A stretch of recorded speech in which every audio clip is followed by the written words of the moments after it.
네, 반갑습니다. 오늘 줌으로 그렇게 처음 하게 되는데요. 몇 가지 이제 계속 테스트를 해 가면서 가장 좋은 방법들을 찾아가면 좋을 것 같습니다.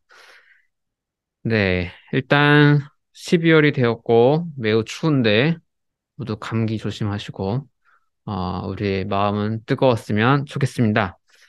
지금 한국은 뜨거운 상황인데요. 네, 월드컵 기간이고 너무 드라마틱하게 16강에 올라가서 한국 시간으로 새벽 2시에 2시 넘어서 교회 톡방에 카톡이 올라오는 거는 길석교회 역사상 처음이지 않을까. 이 새벽 시간에 카톡이 올라오는 거는 저도 올리고 싶었는데 눈치 보여서 못 올리다가 이제 어떤 분이 카톡 올려서 저도 아주 기쁜 마음으로 이렇게 올렸습니다. 네, 이제 월드컵에 참 감사한 마음이 들고요. 월드컵 기간에는 조금 축구에 관심이 있는 분과 조금 관심이 없는 분으로 이렇게 나뉘어지는 것 같아요. 관심이 없는 분은 사실 뭐 누가 이기든 지든 뭐 한국이 16강 올라가든 말든 크게 나랑 뭔 상관이야 뭐 이럴 수도 있죠. 이게 나쁘다는 게 아니고요. 예를 들면 저 같은 경우에는 야구에 흥미가 좀 없어가지고 이제 사람들이 야구 이야기를 해도 흥미가 조금 없습니다. 그래서 국제 경기에서 뭐 한국이 아주 이 야구 경기에서 드라마틱하게 뭔가 이겼다 한다 할지라도 제가 거기서 뭐 심쿵 포인트를 찾는다거나 뭐 새로운 힘을 얻거나 뭐 이런 거 하나 1도 없습니다. 그런데 이제 축구는 제가 평소에 조금 좋아하는 분야다 보니까 이제 저도 약간 영향을 받죠. 어쨌든 한국이 이제 16강에 올라갔으니까요. 이제 길석교회는 겨울 수련회를 이제 실내 풋살 수련회로 이렇게 진행을 해야 하지 않을까 싶습니다. 네. 오늘 우리가 예배 후에 여기 이야기 나눠볼 주제는 영, 성령입니다. 또 많이 쓰는 말로 영적이다, 영적인 사람, 이제 이런 말도 많이 쓰죠. 성경에 나오는 이런 표현을 어떻게 이해하면 좋을까? 어떤 해석의 옵션이 있을까? 이제 그런 거를 살펴보는 시간이 되었으면 좋겠습니다. 그 영이라고 하면 그 신약 성경에서 단어가 원어로는 이제 푸뉴마라고 합니다. 푸뉴마라는 단어를 우리 한국말 성경에서는 영 이렇게 번역합니다. 푸뉴마가 뭐냐, 영이 뭐냐에 대해서 첫 번째로 한번 쉬운 버전으로 설명을 드려볼게요. 월드컵, 축구, 요걸로 한번 예를 들어보겠습니다. 어, 지난주 그 한국 대 포르투갈 그 경기, 그 시작 시간이 밤 12시였죠. 이제 밤 12시면 보통은 우리가 그때 깨어있으면 위험한 시간이잖아요. 물론 저도 밤 12시 넘어서 잘 때가 많긴 하지만, 밤 12시에서 새벽 2시까지 깨어서 그 경기를 보고 응원한다는 거, 사실 이거 누가 시켜서 하는 일은 아니죠. 좋아서 사람들이 이렇게 하는 거잖아요. 만약에 저희가 밤 12시부터 새벽 2시까지 성경 공부를 한다, 아니 뭐 기도회를 한다 하면 참여하실 분 있으실까요? 당연히 없겠죠. 당연히 없고 다 교회 탈퇴하시겠죠. 그렇게 하자고 하면, 네, 네. 거절만 해도 감사한데 아마 다 카톡방 다 나갈걸요. 그렇게 하자고 하면. 어, 만약에, 근데 거꾸로 생각해도 그래요. 여러분들이, 너무 성령 충만해져가지고, 저한테, 밤 12시에 성경 공부 진행해달라. 우리가 퇴근하면 너무 힘드니까, 그렇게 하겠다. 아니면 새벽에, 뭐, 새벽 예배를 다시 시작하자. 뭐, 이렇게 하면, 저도 약간 도망갈 수 있겠죠. 왜냐면 저도 그 정도로 성령 충만하진 않거든요. 약간 성령 충만하지, 완전 성령 충만하진 않단 말이에요. 네. 우리가 축구를 보기 위해 자기가 좋아하는 걸 하기 위해 새벽까지 그렇게 깨어 있는 거, 그리고 막 새벽 2시 반인가 막 다 자려고 하는데 막 응원 갑자기 사람들 환호 소리 때문에 좀 시끄럽거든요. 그런 거, 그런 걸 보고 우리가 고대 언어로 말하면 축구에 영이 임했다. 축구에 푸뉴마가 임했다라고 할 수 있습니다. 축구 푸뉴마가 작동했다. 푸뉴마 영은 뭔가를 존재하게 하고 움직이게 하는 힘, 역동적인 효과, 존재를 떠받치는 어떤 신비의 영능, 힘 자체라고 보시면 되겠습니다. 이 바울이 이걸 창조해낸 단어가 아니라 그 시대에 그렇게 쓰이는 언어라는 거죠. 이런 신비한 힘에 어떤 사람과 같은 인격성을 붙여서 말하게 되면 이제 다이문이라고 해서 뭐 정령, 어떤 신적인 존재, 신과 인간 사이의 어떤 특수한 존재 이렇게 됩니다. 뭐 바다의 신, 뭐 포세이돈, 제우스 뭐 이런 식으로.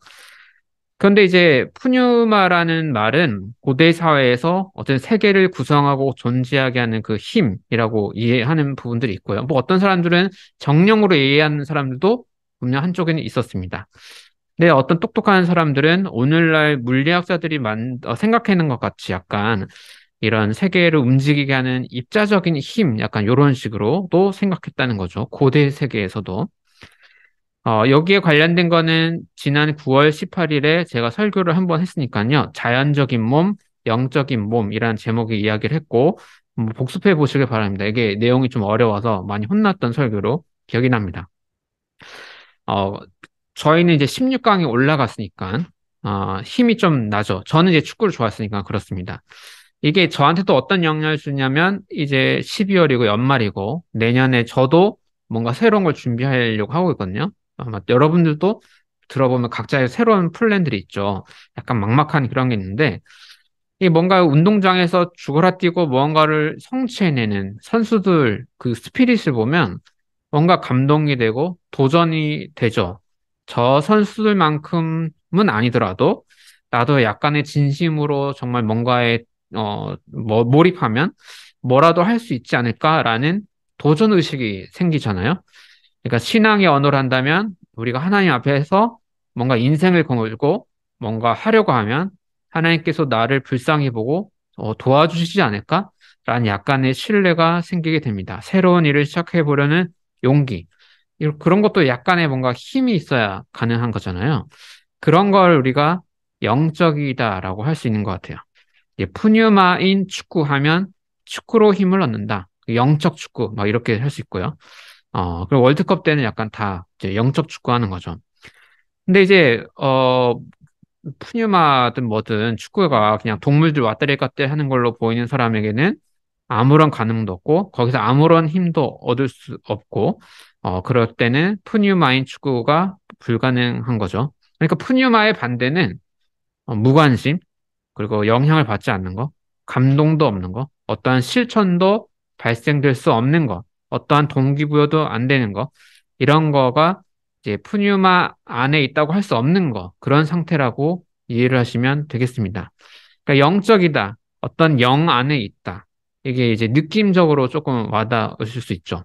뭐 다르게 묘사를 하면 어떤 감정, 생각, 의지, 실천을 불러일으킬 수 있는 어떤 파도, 물결 같은 거, 그 안에 내가 있는 거라고 좀 그림적으로 이해를 하시면 좋을 것 같습니다. 푸뉴마. 인 푸뉴마, 영 안에 이렇게 쓰거든요. 한 본문을 이제 읽어보겠습니다. 로마서 8장 5절, 6절을 읽어보겠습니다. 육신을 따라 사는 사람은 육신에 속한 것을 생각하나 성령을 따라 사는 사람은 성령에 속한 것을 생각합니다. 육신에 속한 생각은 죽음입니다. 그러나 성령에 속한 생각은 생명과 평화입니다. 일단 육신이라고 번역한 단어는 사륵스, 몸이란 뜻입니다. 푸뉴마, 영과 이 문장에서 대비되려고 사용하는 표현이고요. 가장 최근에 나온 새 한글 성경, 그 번역본에선 이거를 육신을 몸뚱아리 이렇게 번역을 했어요. 개인적으로는 아주 별로인 번역 같습니다. 뭐 이제 영과 대비돼서 부정적인 걸 강조하려고 한 것 같은데요. 그냥 그런 뉘앙스보다는 기능적으로 반대라고 보시면 좋을 것 같아요. 그러니까 몸에 따라 사는 사람은 몸에 속한 걸 생각한다라고 할 때, 이 생각한다는 단어는 원어 느낌을 살리면, 약간 이런 겁니다. 그냥 머리로 생각하는 게 아니라 생각과 감정, 실천, 이런 게 행동들이 다 합쳐진 뉘앙스라고 보면 될 것 같아요. 고대 세계에서는 이제 그 기독교 말고 고대 철학에서는 이걸 실천적 지혜라고 하더라고요. 그러니까 몸에 속한 걸 추구하고 생각하고 느끼고 행동한다. 이런 표현이죠. 근데 이제 몸에 속한 게 뭐냐라고 할 때, 뭐 헬스장 가는 게 몸에 속한 거냐라고 하면 이제 그런 게 아니라 내용은 그 문장에 대한 내용은 6절에 나와 있습니다. 사나토스, 죽음, 죽음과 관련된 거, 죽음에 이르게 하는 거, 그런 방향성을 가게 하고 그런 죽음으로 느끼게 하고 죽음의 행동을 하게 하는 거를 바울이 이제 특수한 용어로 이건 몸에 속한 거다. 그러니까 뭐 운동하지 말라 이런 얘기가 아니에요. 아주 특수한 언어로 쓰는 거예요. 죽음의 방향으로 가는 거. 그렇다면 죽음과 반대쪽에 가는 거, 그거를 바울은 뭐라고 하냐면 영에 따라 사는 거, 영 안에 있다라고 합니다. 그런데 이제 조금 어려워질 수 있는 건데요. 이번에 새로 나온 새한글 성경을 포함한 모든 우리가 가진 한글 성경 번역본이 치명적인 실수를 한 게 있는데 뭐냐면 그냥 영이라고 번역해야 될 걸, 조금 의역을 해서 성령이라고 말하는 부분이 아주 많다는 겁니다.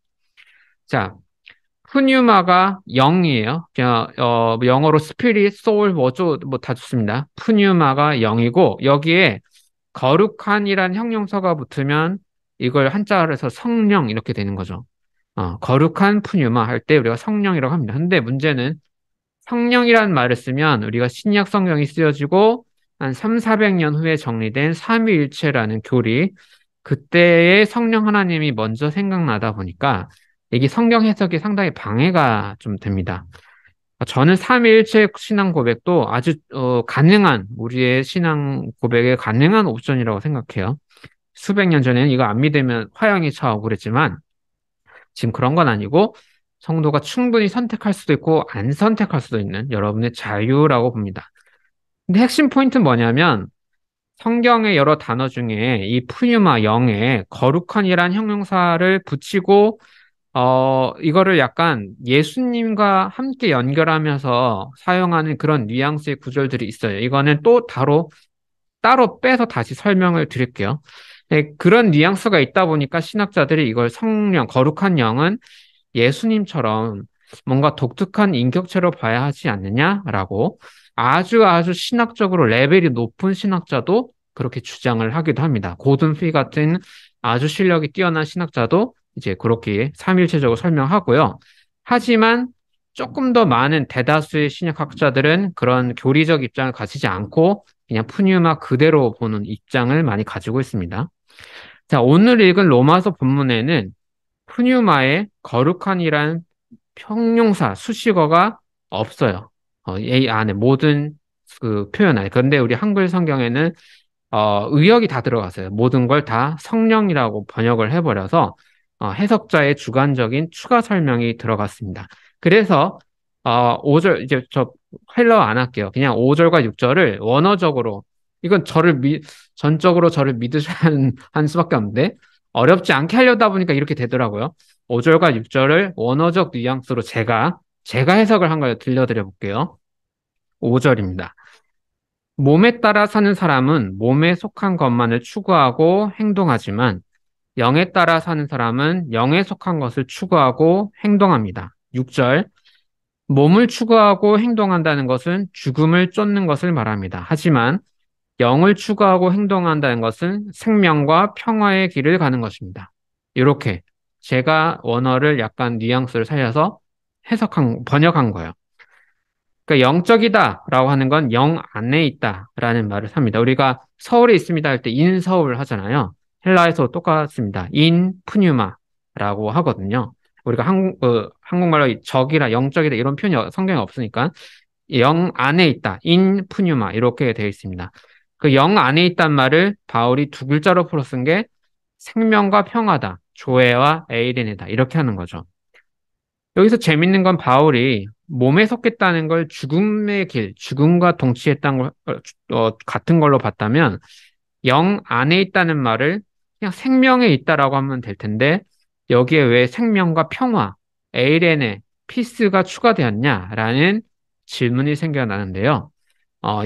이 질문에 대한 답변은 학자들도 가지고 있지 않습니다. 그냥 저마다의 상상만 있으니까 여러분도 그냥 알아서 상상을 해보시면 되겠고요.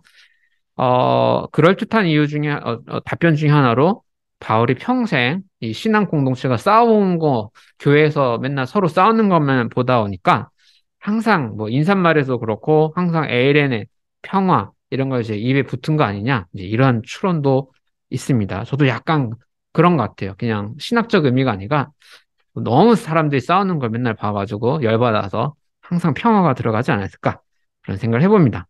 자, 이어서 7절, 8절 읽어보겠습니다. 육신에 속한 생각은 하나님께 품는 적대감입니다. 그것은 하나님의 법을 따르지 않으며 또 복종할 수도 없습니다. 육신의 매인 사람은 하나님을 기쁘게 해드릴 수 없습니다. 자, 몸에 속한 것을 죽음이라는 축으로 두면 하나님은 생명을 창조하시는 분, 보존하시는 분이기 때문에 죽음과 생명은 대척점에 있다고 하는 것 같아요. 그래서 하나님의 법을 이해하는 우리가 근본 원리로 그 법의 정신을 생명의 원리로 볼 수 있겠죠. 예를 들어서 안식일법, 토요일 하루를 온전히 쉬는데 집안의 주인만 쉬라는 게 아니었습니다. 집에 속한 모든 사람, 뭐 노예건 자연이건 사람이건 동물이건 동등하게 쉬어야 한다는 법이 안식일법이죠. 그렇게 보면 생명의 원리와 같다고 할 수 있습니다. 그런데 이 안식일법을 죽음의 원리로 작동시킬 수도 있죠. 토요일에 너 몇 걸음 걸었냐? 돈 벌었냐? 일했냐?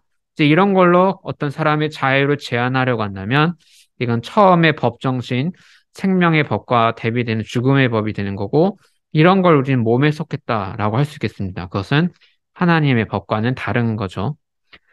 바울은 몸에 속한 사람은 하나님을 기쁘게 해드릴 수 없다고 합니다.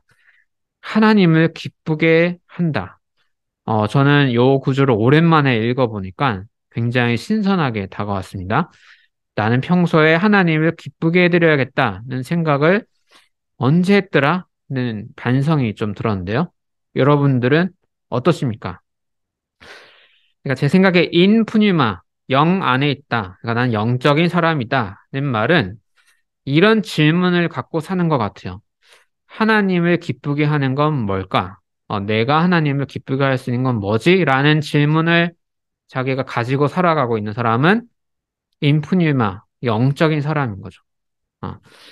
어, 교회는 신앙 안에서 교회로 모이는 우리 사람들, 우리의 기쁨을 위해 고민해야 할 필요가 있어요. 왜냐면 우리가 모이는 거니까. 그런데 사람의 기쁨만 충족시키는 것만이 저희 모임의 목적은 아닌 것 같아요. 그러니까 하나님이 또 기뻐하는 게 뭘까?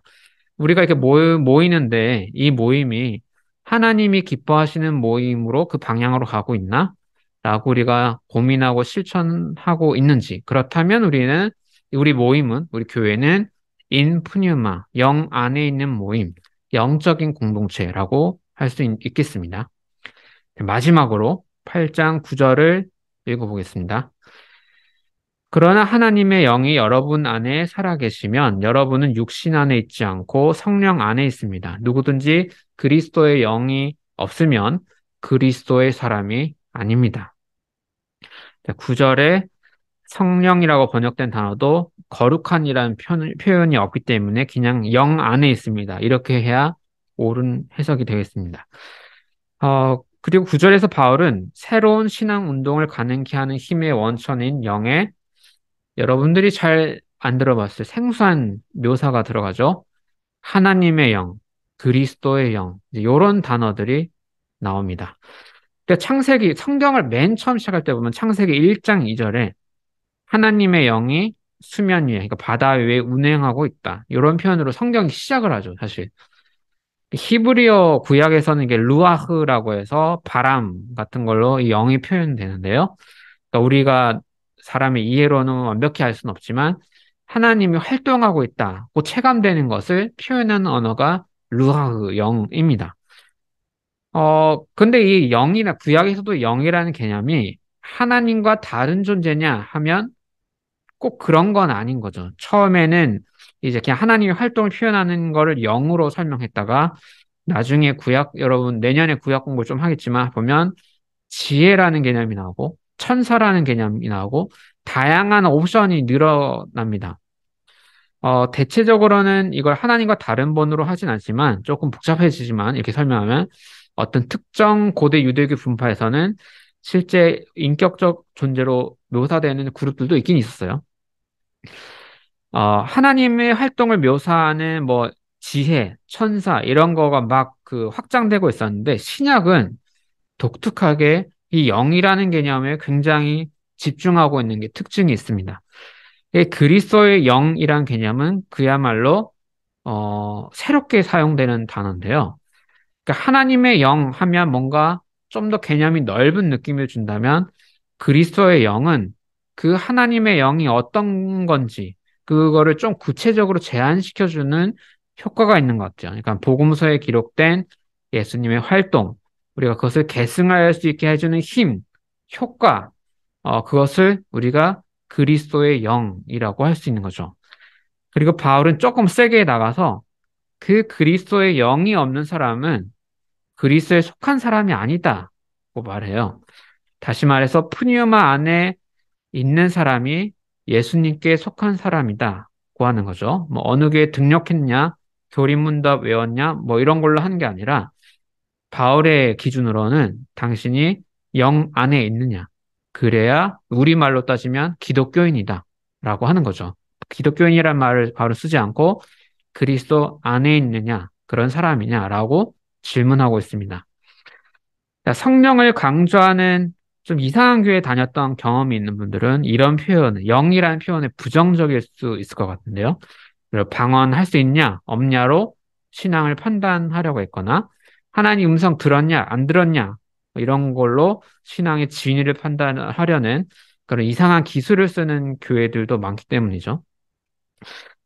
그래서 이제 푸뉴마, 영이 이제 인격적 존재냐, 아니면 우리 믿음을 가능케 한 힘이냐라는 이 신학적 논쟁이 있는데, 그거가 앞서서 그냥 영, 성령 이런 거에 아예 관심 자체가 없어져 버린 분들도 많은 것 같아요. 하도 이상한 거에 치여가지고. 하지만 바울은 명료하게 말하고 있습니다. 생명과 평화의 영 안에 있느냐. 그게 그리스도인이냐 아니냐의 본질이다. 자, 왜냐하면 바울 본인이 그런 체험을 한 사람이잖아요. 예수님을 영으로 만난 사람이죠. 예, 논리나 변증으로 바울이 뭐 공부를 해서 토론을 해서 설득돼 가지고 기독교인이 된 사람이 아니고요. 어떤 설명되지 않는 종교 체험으로 회심한 사람이죠. 그리스도의 영 안에 있는 사람이구나 하는 것은 어떤 글들, 문장들, 단어로 분별되는 게 아니라 바울과 같이 그 사람의 활동 노선이 틀어지는 거, 그걸 가지고 우리가 알 수 있는 것 같아요. 바울은 하나님을 기쁘게 하는 게 뭐냐? 유대교의 폐쇄성을 극복하는 거다. 예수님이 보여주신 새로운 방향, 두 가지로 하면 사랑과 평화, 그 길로 더 많은 사람들을 끌어들일 수 있는 새로운 모임을 만드는 걸 하는 거죠. 그래서 영적인 사람입니다. 바울이 뭐 나는 삼층천을 봤다 뭐 이런 표현은 교인들과 싸울 때 그런 걸 더 강조하는 과도하게 강조하는 교인들과 싸울 때 한 거지 바울의 큰 맥락에서 영적이라는 말은 다른 것 같아요. 제 이야기를 조금 하고 이제 마치려는데요. 저는 제 삶의 절반은 비기독교인으로 제 삶의 절반은 기독교인으로 살았습니다. 제가 기독교인으로 넘어가게 된 것도 어떤 체험과 관련되어 있습니다. 그 체험을 하기 전에 많은 분들이 기독교를 소개하고 또 함께 어울리며 마음의 문을 열 수 있도록 뭐 베이스를 깔아주긴 했는데 사실 결정적으로 저를 기독교인이 되게 해준 거는 없었어요. 어떤 책도 어떤 논리도 어떤 설명도 그거 저를 설득해낼 수는 없었어요. 어, 대학교 1학년 내내 그런 상황이었습니다. 저도 좀 답답하더라고요. 저도 기독교를 좀 좋게 보고 싶은데 너무 안 되는 거예요. 그런 상황에서 이거 마지막 결단을 해야겠다라는 생각이 들었고 하나님이 존재한다면 나에게 뭔가 보여달라. 신이 있다면 신호를 달라라는 기도를 하게 됐습니다. 그러니까 어쩌다 보니까 혼자 이제 기도 아닌 기도를 하게 된 상황이 됐고 그때 제 머릿속에 어떤 성경 구절이 이제 보이게 됐는데 내용은 아니고 이런 단어 로마서 8장 9절 1, 2, 3, 4, 5, 6, 7 일곱 글자네요. 로마서 8장 9절이 머릿속에서 아주 환하게 보이게 되는 체험을 했습니다. 뭔진 모르겠는데 일단 직감적으로 하나님이 주신 신호라는 걸 조금 온몸으로 느꼈고 그 구절을 찾아봤을 때 내용이 이해가 되진 않지만 이게 내가 찾던 거라는 느낌이 들어서 이제 기독교인이 되기로 결정했죠. 지금 거의 20년 가까이 지났습니다. 그 체험을 한 이후로 20년이 지났고 이 본문을 신학적으로 이해하고 다른 분에게 도움이 될 수 있는 해설을 하는 일을 지금 하고 있으니까 완전은 아니고 약간 인푸뉴마, 약간 영 안에 제가 있는 거 아닌가라고 추론을 해볼 수 있는 것 같아요. 그러니까 영에 이끌린다는 게 약간 이런 느낌 아닌가? 약간 그냥 스스로 추론만 하는 거죠. 교회로 모이는 분들 볼 때 저도 이제 제 체험을 통해서 비슷하게 제가 살펴보는데요. 그러니까 하나님의 영, 그리스도의 영은 하나님의 활동이라서 누군가가 저를 설득하거나 저를 그렇게 움직이게 할 수 없듯이 제가 목사가 인위적으로 누군가에게 신앙을 부여하거나 신앙을 증폭시키거나 이런 거를 제가 할 수 있는 부분이 아니라는 거죠. 저도 안 되고 어떤 리더도 할 수 있는 영역이 아닌 것 같아요. 그게 아니라 이미 하나님의 영의 이끌림을 받고 있는 분들이 뭔가를 찾게 되는 거고, 그분들이 모여서 공동의 신앙 실천을 하게 되는 거죠. 이걸 인위적으로 뭔가 확장시키면 그건 사람의 일이 될 것 같고요. 종교적 욕심 때문에 우리가 죽음의 길을 가게 될 거라고 생각합니다.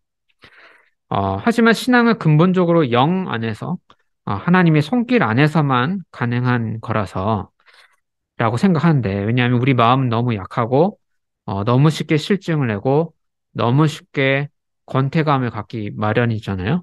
교회를 몇 년 다니다가도 약간의 불미스러운 일을 직접적이든 간접적이든 겪게 되면, 한순간에 사실 신앙을 잃어버릴 수도 있는 거고요. 네. 어쨌든 인간적인 노력으로, 전략으로만 되는 건 아닌 것 같다고 생각이 듭니다. 우리가 할 수 있는 건 우리가 함께 더불어서 하나님의 영 안에 있을 수 있는 조건, 그럴 수 있는 확률을 높이기 위해 우리가 어떤 노력을 해야 할지 고민해야 되는 거죠. 네. 이게 약간 회사와 교회의 차이인가? 라는 생각도 조금 들어요. 그러니까 예를 들어 제가 기독교인이어도 제가 목사를 안 할 수 있잖아요. 만약에 그냥 회사를 다닌다고 하면 우리는 저 회사는 나에게 뭘 줄 수 있지? 저 회사의 전망 괜찮나?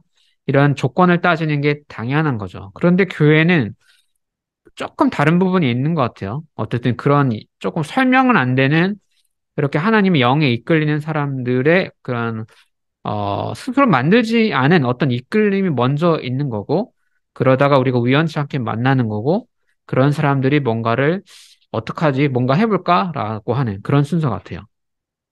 그러니까 한 2주 있다가 공동회의를 할 텐데, 그런 거 할 때는 저는 그런 거 필요한 것 같아요. 회사에서 하듯이 냉철하게 우리가 교회 운영을 비판하고, 우리 교회가 브랜드로서 가치가 있나? 뭐 이런 피드백을 약간 정말 우리 마음에 피 흘리도록 냉철하게 좀 해볼 필요는 있는 것 같아요. 하지만 교회가 회사와 아주 동일한 건 아니어서 그게 전부는 아닌 거죠. 만약에 저도 그렇게 생각해서 저도 저에게 뭐가 이익이 되지? 내가 이 교회의 목사로 노동을 하면 난 뭘 얻을 수 있지? 어떤 자본을 얻을 수 있지? 명예가 쌓이나? 라고 이런 식으로 먼저 계산적으로 활동하지 않거든요. 물론 사례비 주지 마세요라는 건 아니고요.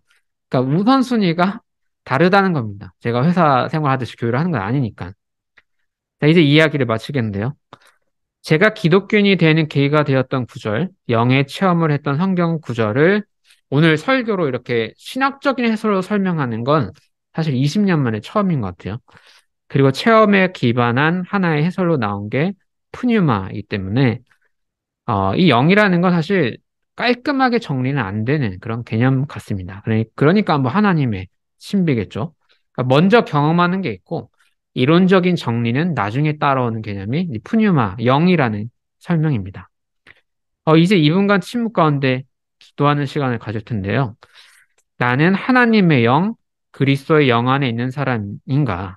그리고 내가 어떻게 그것을 점검할 수 있지? 어떤 기준을 나한테 가져가야 하는지 기도 가운데 한번 스스로 체크해 보시기 바랍니다. 함께 2분간 기도하는 시간을 갖겠습니다.